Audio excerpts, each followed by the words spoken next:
ងនេះមានតបងពូនខ្ញុំយើងហោះដើរដូចអ្នកធំឃើញខ្ញុំនៅផ្ទះសំងំតែខ្ញុំប្រើសម្ភារៈនិយមពួកជីវិតនេះអាណាចង់ដើរខ្សែលើគ្រប់យ៉ាងវាលំបាកទៅខ្ញុំអ្នកធ្វើខាងនោះឈប់មើលពួកវានៅស្ទើអូយយោអាកូនក្មេងនេះមិនតន់ដឹងអីអ្នកនៅក្មេងខ្ចីអ្នកកំចង់បាញ់បោះប៉ះចំខ្ញុំមកអ្នកលេងសុំដីអាយុជា20ខ្ញុំមកចាប់អ្នកចោះជំហានខ្ញុំលឿនមើលលបឿនចង់ហោះយានយន្តថ្មីទៅទិញមិនសមថ្ងៃសោះថ្ងៃនេះផ្ទុះបងទិញថែមស៊ុបក្រទិញថែមស៊ុបក្រ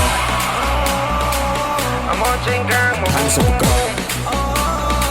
បាត់បាត់នេះណាទិញថែមស៊ុបក្រ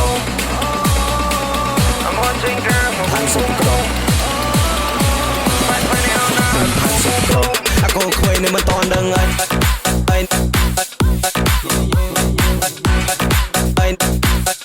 អាកូនក្មេងនេះមិនតន់ដឹងអី